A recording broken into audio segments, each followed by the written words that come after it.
വീണ്ടും ഒരു eviction, double eviction ഉണ്ടോ ഈ വീക്കെൻഡ്? നോറയും അഭിഷേകും ആണോ? ഇവർ രണ്ടുപേരിൽ ആരെങ്കിലും ഒരാളാണോ പുറത്തു പോകാൻ പോകുന്നത്? ലാലേട്ടൻ പറയുന്നുണ്ട് എൻ്റെ അടുത്തേക്ക് വരാം, അവിടെ ഇരിക്കുന്നവരിൽ ഒരാൾ കൂടി എൻ്റെ അടുത്തോട്ട് വരും. പ്രൊമോ വന്നിരിക്കുകയാണ്. ആരാണ് എവിക്റ്റ് ആവാൻ പോകുന്നത്? അപ്ഡേറ്റ് പറയാം. Welcome back to Ansif moonlight media. I'm Ansif. Video ആദ്യം കാണുന്നവർ ചാനൽ സബ്സ്ക്രൈബ് ചെയ്യണം, വീഡിയോ ലൈക്ക് ചെയ്യണം, ഷെയർ ചെയ്യണം, കമൻറ്റ് എന്തായാലും ചെയ്യണം. അപ്പോൾ എവിക്ഷൻ്റെ പ്രൊമോ വന്നിരിക്കുകയാണ്. ആദ്യം തന്നെ ഞാൻ പറയാം, ഞാൻ അറിഞ്ഞത് നോ എവിക്ഷൻ എന്നാണ്. ആകെ ഒരേ ഒരു എവിക്ഷനേ നടന്നിട്ടുള്ളൂ. അത് ഇന്നലെ നമ്മൾ ഈ കണ്ടതുപോലെ ഗബ്രിയുടെ എവിക്ഷനാണ്. ബാക്കി നോ എവിക്ഷൻ എന്നാണ് ഞാൻ അറിഞ്ഞത്. അപ്പോൾ നമുക്ക് സംശയം തോന്നുമേ, ലാലേട്ടൻ പറയുന്നുണ്ടല്ലോ എൻ്റെ അടുത്തേക്ക് വരാം, അവിടെ ഇരിക്കുന്നവരിൽ ഒരാൾ എൻ്റെ അടുത്തോട്ട് വരും, ഉറപ്പാണെന്നൊക്കെ പറയുന്നുണ്ട്. അതിനൊരു സംഭവം, എനിക്കൊരു സംശയം തോന്നുന്നത്, നോ എവിക്ഷൻ എന്ന് ഞാൻ അറിഞ്ഞു. അപ്പം ഇവരുടെ കയ്യിൽ, എല്ലാവരുടെയും കയ്യിൽ ക്യൂ കാർഡ് ഉണ്ട്.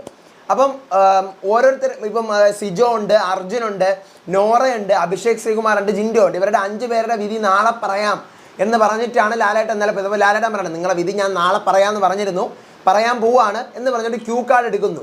ക്യൂ കാർഡ് 5 പേരും എടുക്കുന്നു, തുറന്നു നോക്കുന്നു. എന്നിട്ട് എല്ലാവർക്കും കരച്ചിലാണോ? അല്ല. സന്തോഷമാണോ? അല്ല. പകുതി എക്സ്പ്രഷനിൽ നിൽക്കുവാണ്. അപ്പോൾ ലാലേട്ടൻ പറയുന്നുണ്ട് എൻ്റെ അടുത്തേക്ക് വരാം, അവിടെ ഇരിക്കുന്നവരിൽ ഒരാൾ ഇന്ന് എൻ്റെ അടുത്തേക്ക് വരും, എൻ്റെ അടുത്തേക്ക് വരാം എന്നാണ് പറയുന്നത്. അപ്പം എനിക്ക് പ്രൊമോ കണ്ടിട്ട് തോന്നിയൊരു സംഭവം, ഒരു 90% രതീഷിനെ തിരിച്ച് വിളിക്കുന്നതായിരിക്കും. രതീഷെ അവിടെ ഒരാഴ്ചത്തേക്കാണ് നമ്മൾ പറഞ്ഞയച്ചത്, ആ കാലാവധി കഴിഞ്ഞു. രതീഷിന് എൻ്റെ അടുത്തോട്ട് വരാം, വീട്ടുകാരോട് യാത്ര പറഞ്ഞിട്ട് എൻ്റെ അടുത്തോട്ട് വരാമെന്ന് പ്രൊമോയിൽ പറയുന്നുണ്ട്. അപ്പോൾ യാത്ര പറഞ്ഞിട്ട് വരാം എന്ന് പറഞ്ഞതുകൊണ്ട് എനിക്ക് തോന്നുന്നത് രതീഷിൻ്റെ കാര്യമായിരിക്കും ഈ പ്രൊമോക്കകത്തൂടെ ഉദ്ദേശിച്ചത്. കാർഡിൽ എല്ലാം അങ്ങോട്ടും ഇങ്ങോട്ടും പരസ്പരം സേവ്ഡ് സേവ്ഡ് സേവ്ഡ്, അഭിഷേക് എടുക്കുന്നതിൽ സിജോ സേവ്ഡ്, സിജോ എടുക്കുന്നതിൽ നോറ സേവ്ഡ്, അങ്ങനെ പറഞ്ഞുകൊണ്ട് കറങ്ങിയ സാധനമായിരിക്കും 5 പേരുടെയും കയ്യിലുള്ളത്. ഇതിന് പുറമേ ആയിട്ട് ലാലേട്ടൻ പറഞ്ഞാൽ എല്ലാവരും സേവ്ഡ് ആണല്ലോ, രതീഷ് അല്ലെങ്കിൽ എൻ്റെ അടുത്ത്, അല്ലെങ്കിൽ 4 കാർഡിൽ സേവും, 1 രതീഷ് ഇങ്ങോട്ട് വരാമെന്ന് പറഞ്ഞിട്ടായിരിക്കും. ഞാനിങ്ങനെ പറയാൻ കാരണം വേറൊന്നും കൂടിയുണ്ട്.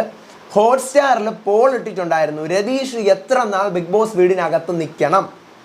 അപ്പോൾ ആ ഒരു പോളിനകത്ത് ഏറ്റവും കൂടുതൽ പേര് വോട്ട് ചെയ്തിരുന്നത് 2 ദിവസം മാത്രമേ പോൾ ഇട്ടിരുന്നുള്ളൂ.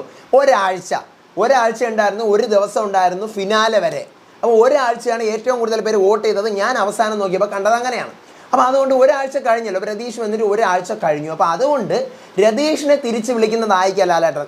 രതീഷെ എല്ലാം കണ്ടല്ലോ, ഒരാഴ്ച കഴിഞ്ഞ് വാ, തിരിച്ച് വാ എന്ന് പറഞ്ഞ് വിളിക്കുന്നതായിരിക്കും. പക്ഷേ ഞാൻ ഈ പറയുന്നത്, ഞാൻ മുമ്പ് പറഞ്ഞിരുന്ന പോലെ തന്നെ രതീഷിനെ തിരിച്ച് വിളിക്കുകയാണെന്നുണ്ടെങ്കിൽ അത് ഈ പറയുന്ന പോലെ ഒരാളെ വിളിച്ച് അതിനകത്തിരുത്തി 1 വീക്ക് അതിനകത്തിരുത്തി അയാളുടെ മെൻ്റൽ സ്ട്രെസ്സാണ്. അയാളെ നോക്കുമ്പോൾ അയാളുടെ അതേ സീസണിൽ ഔട്ടായിപ്പോയി അയാളെ വീണ്ടും അവിടെ ഈ നോക്കുകുത്തിയെ പോലെ കൊണ്ടിരുത്തുന്നു. അത് ഭയങ്കര ഒരു മെൻ്റൽ സ്ട്രെസ്സാണ്.